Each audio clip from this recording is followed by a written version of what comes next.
Okay, today we're going to show you how to take the airbag out of a 2011 Honda Accord. Recently received a piece of mail showing that it had been part of the Takata airbag recall, as I thought it was when I purchased it. I did take the fuse out right when I got the car before I ever drove it, knowing that there was a potential bomb in the steering wheel, but I still don't like the idea of it riding around in there with me. And I'm not big on taking it to the Honda dealership to have it replaced. I'd rather there not be an airbag in this vehicle for the purposes that we plan for it, and for the fact that I've never had good luck with airbags. I do not recommend that you take the airbag out of your own Honda Accord, or any vehicle for that matter. If you think you've been included in the Takata airbag recall or have any questions about your airbag, please visit your local car dealership.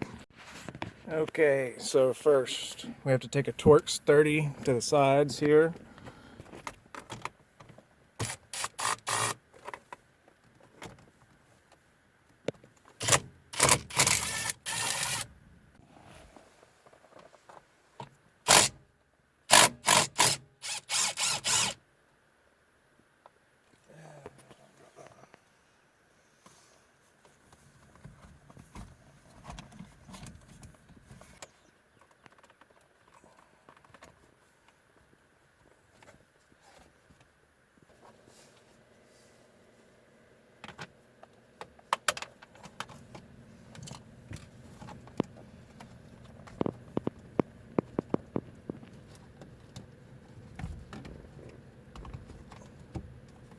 You gotta pull this down through the bottom right here, and once you get it out, you can unclip it and the whole center chunk will come out.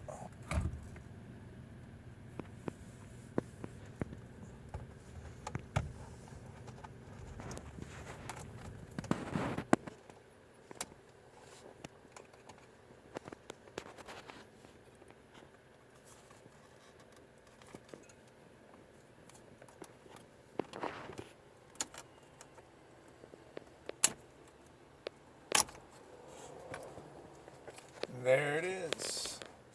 Supposedly a bomb. What we're gonna do now is we're gonna go ahead and set up a piece of cardboard, and we're actually gonna set this off once I remove it from the inside of here to see what would have happened had it gone off in the event of a collision or something, if you had owned the car and didn't know.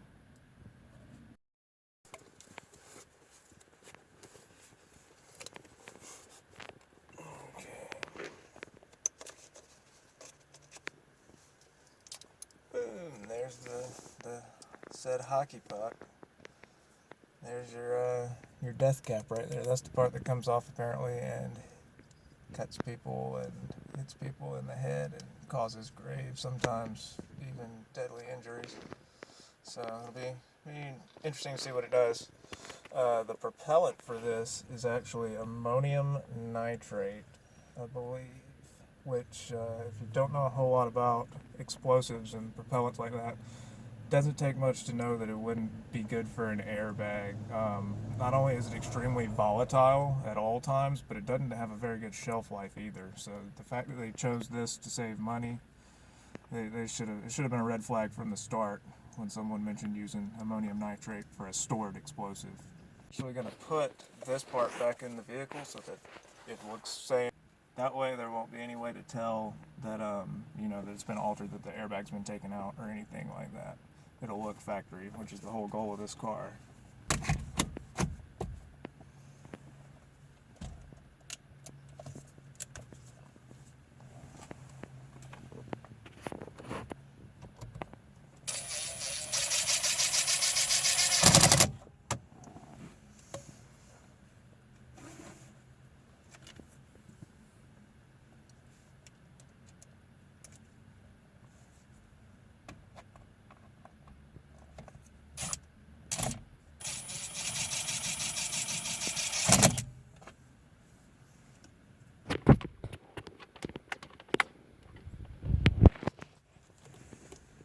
You could have also replaced this instead of just removed it. However, I wanted it removed for this vehicle because we have specific plans for this vehicle and they do not include any airbags.